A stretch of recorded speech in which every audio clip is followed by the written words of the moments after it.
Well, thank you so much for joining us today. I'm really excited that you were able to come. I'm happy to be here. Thank you. And I want to start off by saying congratulations on your new book. And as we're celebrating that, I'm wondering if you can start us off by sharing a little bit about your journey as an author so far. Great. Thank you. I tell people I'm a little bit of a different author in terms of my journey. I wasn't someone who wrote when I was young. I went to college to be a doctor and went on different paths and ended up taking English classes and just fell in love with it. I was recently looking at some of my work because the University of Pittsburgh has asked for it, my papers, novels, editorial notes, and that sort of thing. And I got to see some of the writing I did then, and it was pretty radical. It was amazing to see the voice I had when I was 17 or 18. A lot of times I tell people I wasn't really confident, but I see now that writing let me stand up tall with my shoulders back. Wow. And I think I had an amazing voice then. If you'd have asked me then, I wouldn't have said that. It was strong. It was sure. It took on some of the issues that we have right now, which is sort of sad in a way, right? Yeah. I wrote about police violence. I wrote about crime sometimes in our neighborhoods. I wrote about male and female Black relationships. And so it was sort of interesting. And I had faculty for the most part who let me be me. Right? I saw a few comments about, maybe you want to pull back a little bit. But mostly, they were looking at my spelling or grammar, which was always a challenge for me. But they let me be me, which was important because of feeling insecure, feeling small. I think if I had gotten feedback that was too heavy-handed, it might have stifled me. Instead, I sort of got permission to do my thing and I ran with it. Yeah. Permission is so important for us, especially as we're discovering maybe something that didn't feel like a possibility for us. So to know that you were able to see like, oh, okay, the feedback I'm getting isn't telling me that I'm bad at this. It's just helping me maybe see things from a bigger perspective. Right. Absolutely. So from doctor to maybe considering being a writer, what was that transition like for you? A lot of prayer, honey. Because I'll tell you, I had been a candy striper. They don't have them, I don't think, anymore. They don't, I don't think. I volunteered in the hospital when I was in middle and high school. I was in another program where they don't do this anymore, either dissected animals, and then, learn to do surgery on animals. Because I really thought I wanted to be a doctor. And then you get to college and you realize, oh, I'm not very good at science and I'm not very good at math. But you keep on that path anyway. Right. I kept switching my major to something that involved numbers, right? So, okay, now I'm going to be an accountant. Well, I just said I wasn't very good, right? And I think it was one of those things where I wanted to be good at those things. And so I kept sort of ricocheting with that sort of thing. And basically finding out, praying my way through class. Right. And hoping for the best. Hoping for the best. But, but taking English classes along the way. And so because those doors were really closing for me, it gave me, I had to look for open doors. And one of the open doors was, hey, I'm really good at writing. And when I look back, I grew up in a family of storytellers. A lot of us do as African Americans, right? Absolutely. My grandmother came over on the weekend, my uncle, my aunt, they got a little gin out and fried chicken and ham hocks and all this stuff. And they got talking, they're always telling stories about the family. Some of them were the same stories, but I love to hear them. So that happened at my mother's house, my parents' house. And then my grandfather was sick, disabled. So then we go over there, and so it's happening at my grandmother's house, and then it's going to happen at my aunt's house. And you're hearing all of these stories. And my grandmother had a lot of knickknacks. If you come to my house, I think some people call them whatnots. You come to my house, I have a lot of them too. But I remember just sitting down with them while they were in their kitchen telling their stories and doing their thing and making some of them kiss and creating little stories around these things. And so I think I came from a family of storytellers. Mm-hmm. My great grandfather, they tell me, on my father's side, wrote poetry. Okay. So partly I think it's in my blood. I'm not the only good writer in the family. I'm the published writer. I don't know if other people don't necessarily want to be authors. I think my niece may be. Mm-hmm. So in the blood, for one thing, in the ear, hearing all those stories, and that make you feel good about who you are and connect you to your family and to your community. And then you get the pen. Yeah.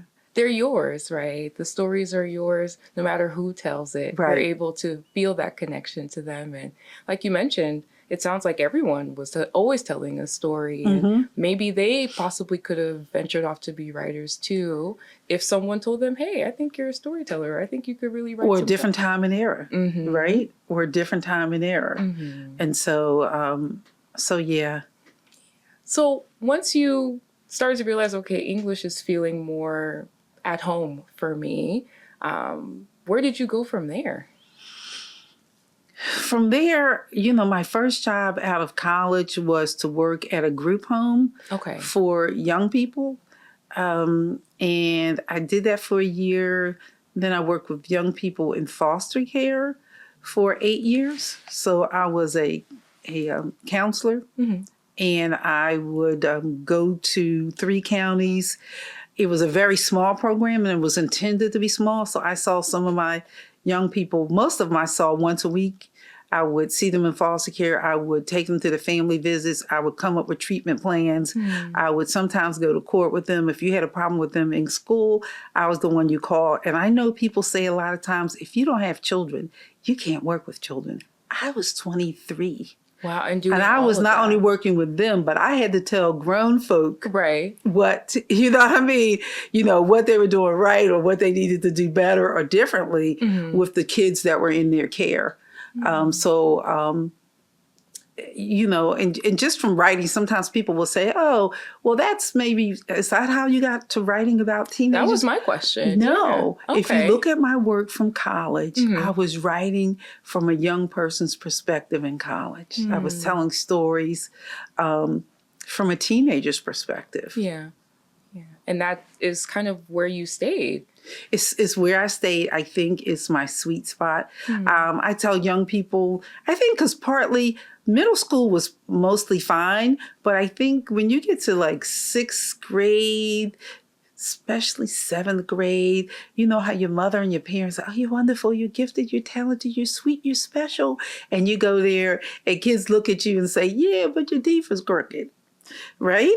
So all of a sudden you're looking at the outside world because the outside world is judging you because what is middle school and high school without a little judgment? A lot of judgment. And so I think I always remember that sort of, not people picking on me, but me, myself, looking at myself saying, your teeth are too big. My legs are so skinny. And why aren't I as smart as this person? Why? I did a lot of comparing. And I also was, I think, a very sensitive person, so I could feel a lot. Yeah. So I tell them, I remember the feeling of being 16, and there's a 16-year-old, 13-year-old still in me. But I remember the feeling of it, and that's probably why I picked that up in college, that I started writing from that perspective. Do you feel like you were writing for your 16 and 13-year-old self at that time? Maybe writing things that you didn't feel like you could say, or maybe the things that you felt like you couldn't talk about? That's interesting. I want to say no, but I will say probably. Yeah.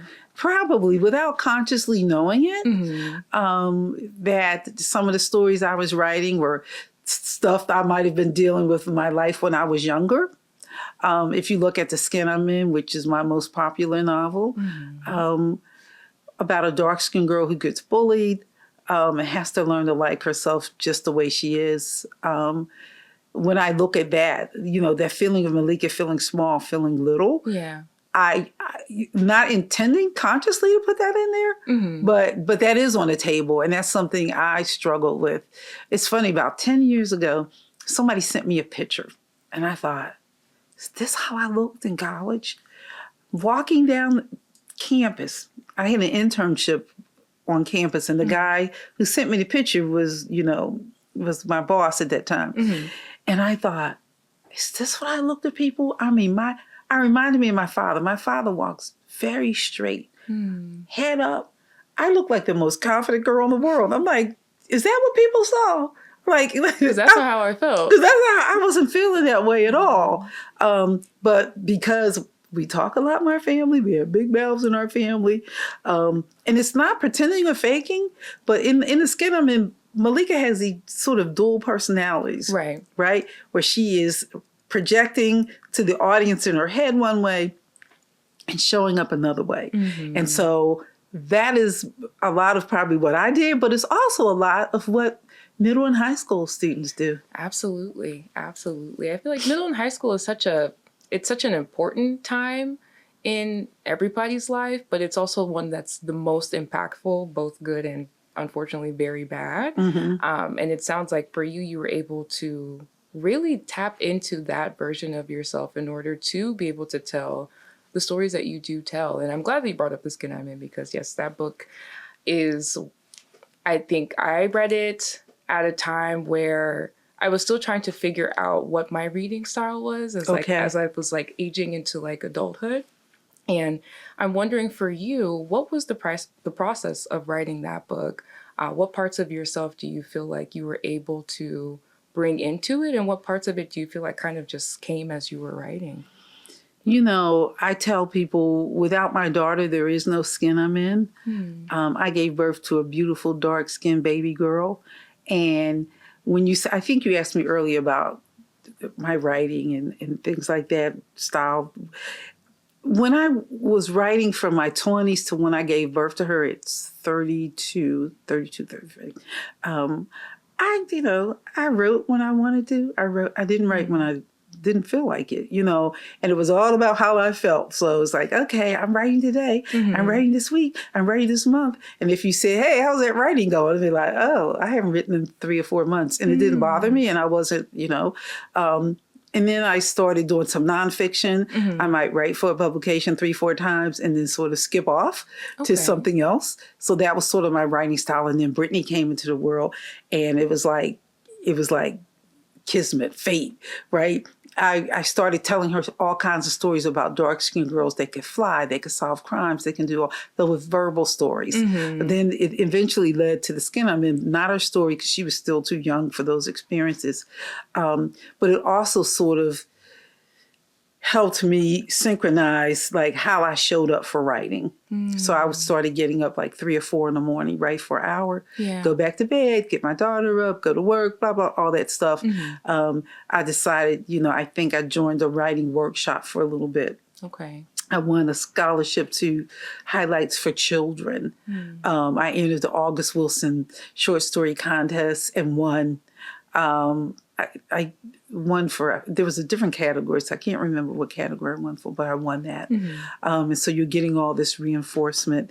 And again, it wasn't like I wasn't writing before, but I certainly started to show up for myself, show up for my work on a regular time period. Yeah.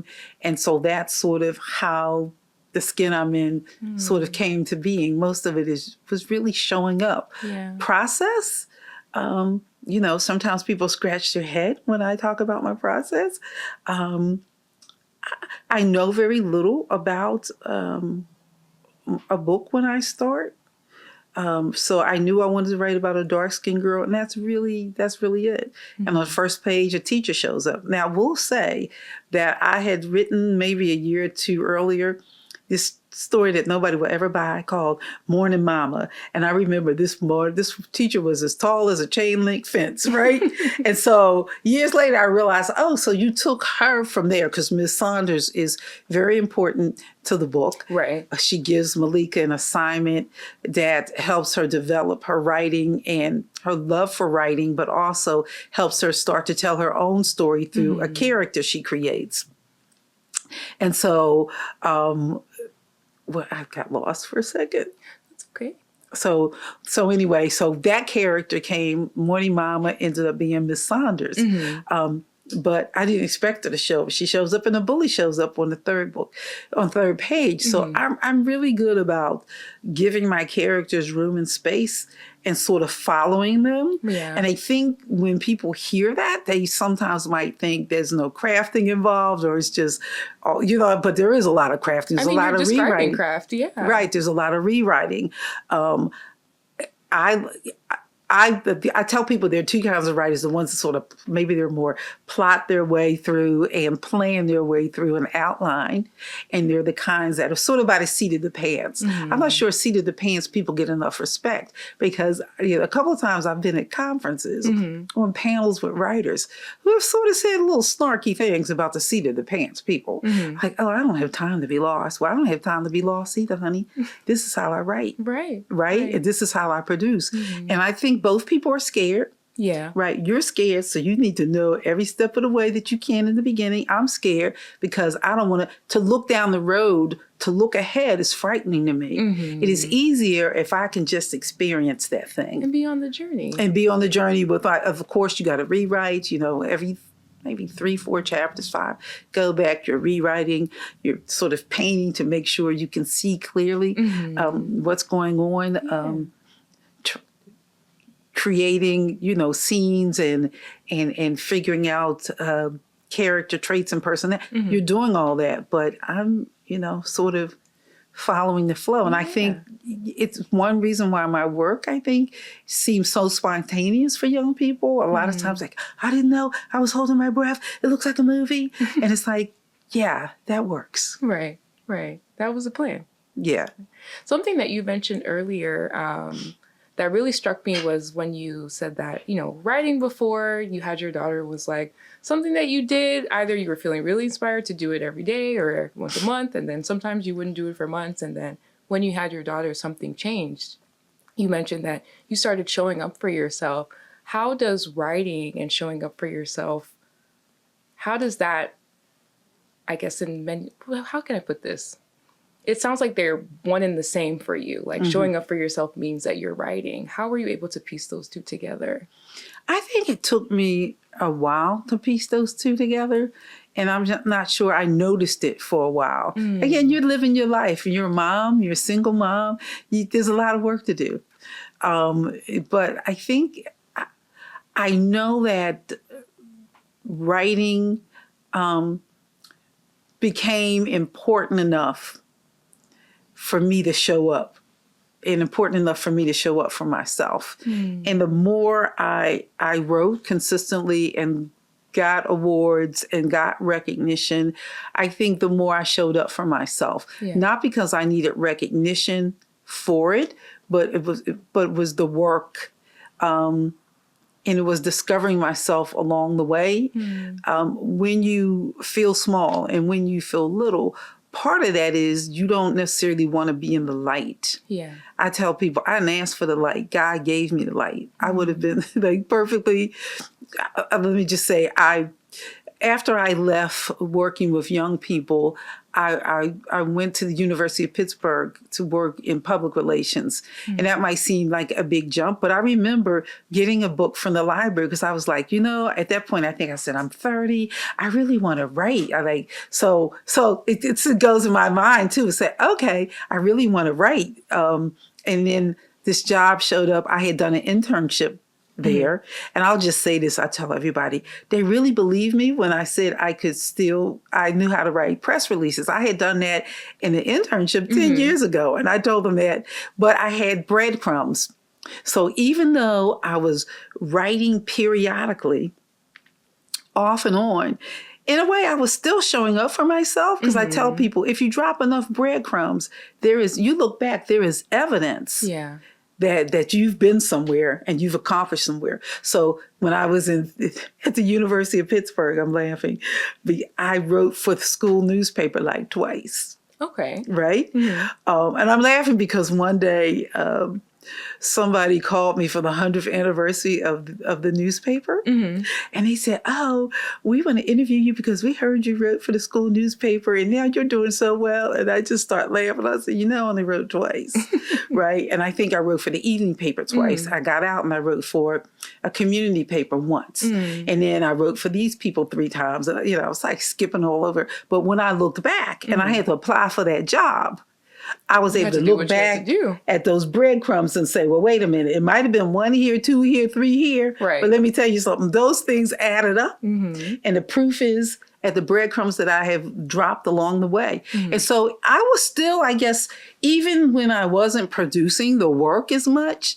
I was showing up, and I was showing up for myself.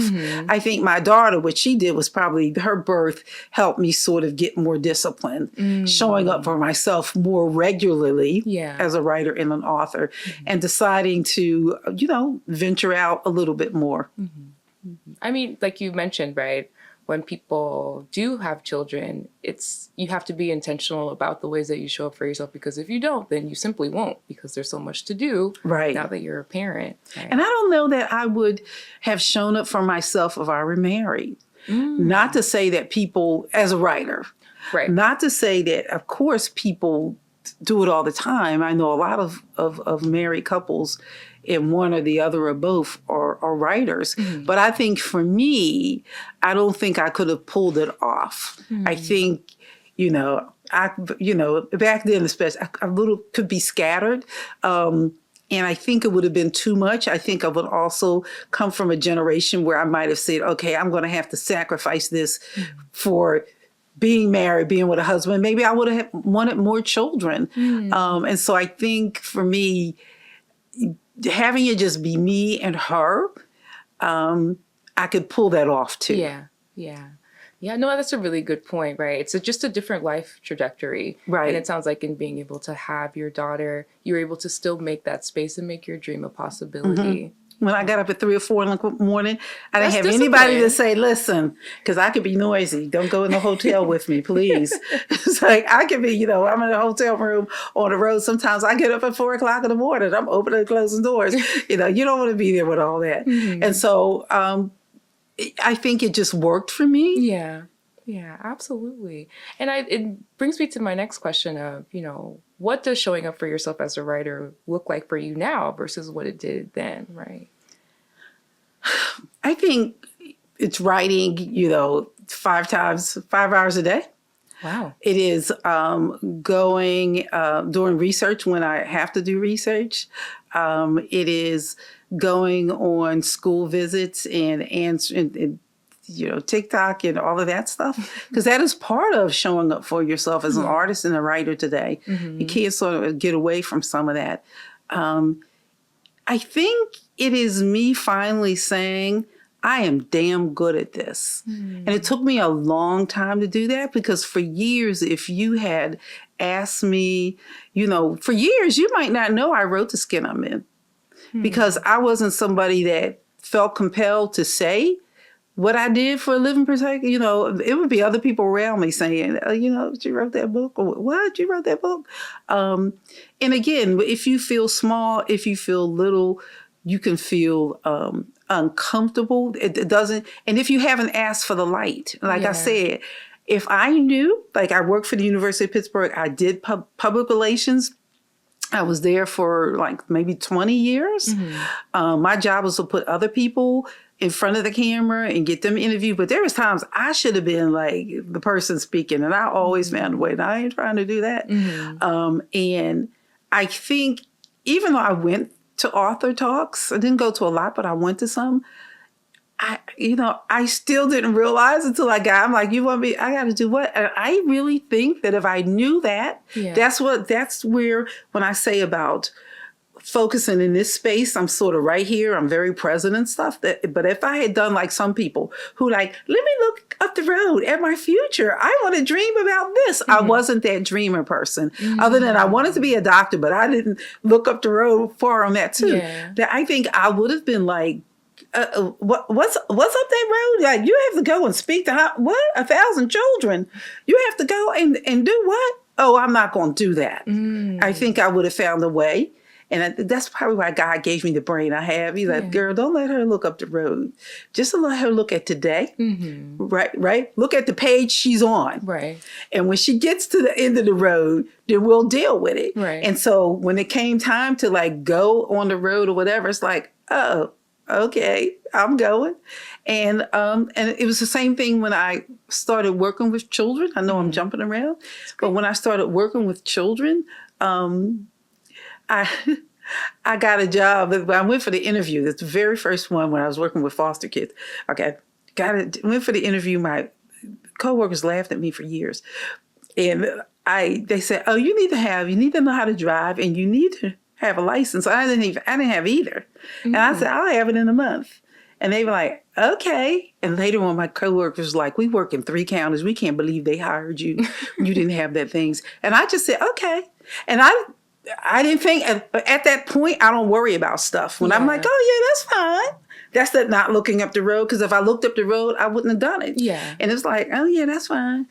But guess what? When the time came, I had what I was supposed to have. Exactly. And so that's the thing for me. Yeah. You know what I mean? So if I had looked up the road for what lies ahead for this journey, no. But taking it day by day for me and one step in front of the other, one page at a time, I got where I was supposed to be. Absolutely. I feel like a lot of people can hopefully take that and apply it to their lives, because so much of our life is just looking in the future, right? Like, when I get this, I'll have this, or when I achieve this, I'll do this. And it takes us out of the space of being present, like you mentioned. And what's not talked about is what you also talked about, in the sense of like, if I'm looking at the future the whole time, I might scare myself out of so many different. And it depends on your temperament. For some people, it makes them feel better if they can see where they're going and how they're going to get there. So I'm always about, okay, what do you need for yourself? But don't rule out for somebody else that if I have to look up there, that might look like a monster to me, and I'll figure a way not to go up that road. Right. And so for me, and I think a lot of it was wiring. It wasn't consciously me saying, well, don't do that because of this, that, and the other. Same thing for writing. People don't realize when I started writing, this is before my daughter, I had to put away Toni Morrison and things like that. I would read them and my eyes would get big and I would be thinking, I'll never write like them. And I finally said, you know what? And I look at it and says, the best thing I ever did, we never give people that advice. I put them away. Yeah. And I stopped reading them for a long time because I said, I keep comparing myself. And it gave me the freedom for myself to just do what I did, do my thing, create my voice, right? Again, so I think be comfortable deciding, how does this thing work for you, whatever that thing is. Yeah. And be comfortable allowing people, because I think we don't. And when I tell schools and teachers, oh, you don't teach my brain, it's because they have a lot of standard, rote ideas about what a writer does, how they show up, how they produce. And I'm like, but my brain could be in your classroom. And unless you don't expand your vision for who and what a writer is and can do, a kid might be thinking, oh, I have to carry notebooks all the time and plan my way, and I lose stuff. Oh, well, I guess I can never do that. Yeah. You're right. It limits possibility, right? And I think possibility is so important for children, especially now. Is that what you would say your hope is when kids read your book? Maybe kids that have similar experiences as your characters or similar experiences as you.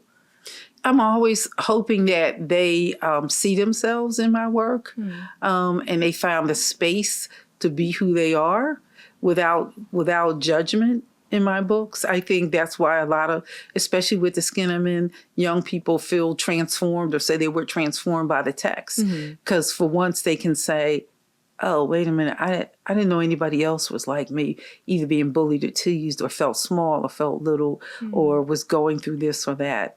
And so it's the same thing for the family I'm in, which is the latest book about John from the first book.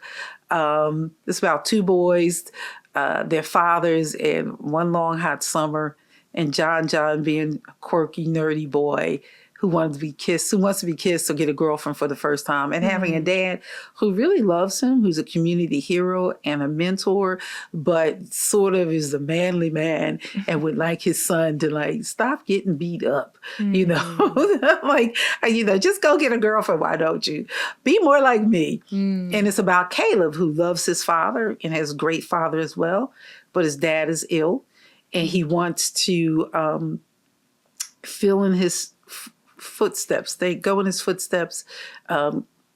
John's dad gives him a job, and then he takes on another job, his own business, and then he's trying to pay bills, and it's a little bit overwhelming. And just looking at men and boyhood and the changing expectations. So always hoping that young people will see themselves and know that, you know, who they are is enough, and that none of us are perfect on this journey. Yeah.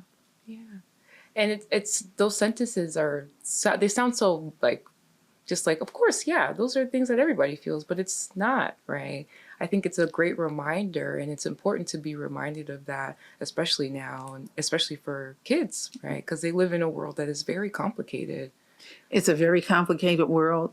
I think young men now, from research you're seeing and podcasts and things, are feeling sort of like left out, left behind, not included in a lot of different conversations and spaces, not able to show up as they think their true authentic self. So I'm hoping, and I think men are feeling some of those same things. So hoping that this book makes space and room can be part of the conversations that a lot of men, whether they're imams or pastors or fathers or uncles, are already having with boys and sons with other men. And that boys, you know, can feel okay with having conversations, including this, or having this be a launch pad for some of that. So a lot of times my books are a launch pad for young people to have, and adults, a multitude of conversations. And so I'm hoping this will do the same thing maybe for young men that Skin I'm In did for a lot of girls. Would you say that that's the intention that you set before writing your books, that you're hoping that it's a launch pad for maybe conversations that parents may not know how to have with their kids? I think not so much a launch pad for conversations with young people, but with that adults will have them. I hope that adults are included in that conversation. First of all, I hope it's entertaining. John is very funny. So I know we're talking serious stuff, but he is very funny. But that my characters a lot of times are very vulnerable people, so they will open the door to their heart and let you see exactly what's going on with them. So I'm hoping that they see themselves in my characters and feel free to be who they are and to have the voice that they have. I'm unapologetic about what I write in terms of Black communities, Black voices, Black folk, and Black spaces. And I'm always creating pieces because I loved growing up in the inner city. I loved my neighborhood. So there's always family. There's always some adults sort of that they could turn to on some level. None of the roads are easy because life is not easy. There's not a book like, right? All books have drama in them. And kids have to go on a path and learn some things and come out on the other end. It's just, how do you tell that story so that you're not preaching to them? How do you tell that story so that they don't feel judged? How do you tell that story so that they don't feel left out? So when a young man is reading The Skin I'm In, which a lot of them have, that they still feel like this is a story for me. And when a young girl is reading this one, which is funny, today we were at a book fair, and the young girl that was my escort in 11th grader, I didn't find out to the end of the day, she said, "I picked you." And I said, "Oh, I didn't know you guys got to pick us." She said, "I don't know about them, but I picked you because I read your book, The Family I'm In, and I could really relate to it. And I didn't think I would relate to some of the other books." And so again, just showing that if you write a book well, that people from the opposite sex will come to that. People who may not be of the same cultural background or ethnic background will find their way there. And teenagers will do that if we get out of the way and let them make their way to the book that they want. I feel like that, again, is a statement. I'm like, yeah, that makes a lot of sense. But I think, people don't get out of the way of teenagers. No, grown-ups, we adults don't always. I'll tell you, I didn't get out the way for my daughter when she was in high school, I think ninth grade. Mm-hmm. And I said, you cannot read The Coldest Winter ever. And years later, she said, you know that book you told me not to read? And I'm going to tell you, I darn near have the perfect daughter. I mean, she would do, she was very compliant. I don't know if that was good, but she was very compliant. Uh-huh. And years later, she said, you know that book, The Coldest Winter? She said, I read that book. She said, I still read it.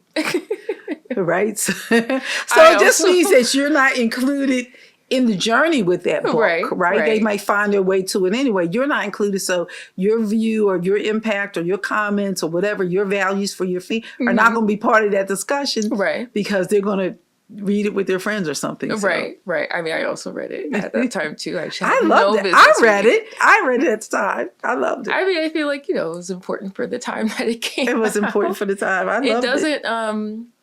It doesn't fit. Now, if you were to reread it now, I feel like you can tell a lot has changed since that book came out versus probably. Mm-hmm. Mm-hmm. But I think that's so funny that you're saying, you're like, yes, parents get out of the way of teenagers, but I didn't do that. I didn't do it, so I learned, right? Mm-hmm. I'm telling you because I learned. So in saying that, again, most of your work does center around teens, I'm wondering when they come to you and they say how the books have impacted them, what is the thing that you always make sure to tell them or remind them of if they maybe want to pursue writing but don't know if they're good enough, right? Mm-hmm. Or don't know if it's possible for them? What is it that you always make sure to share?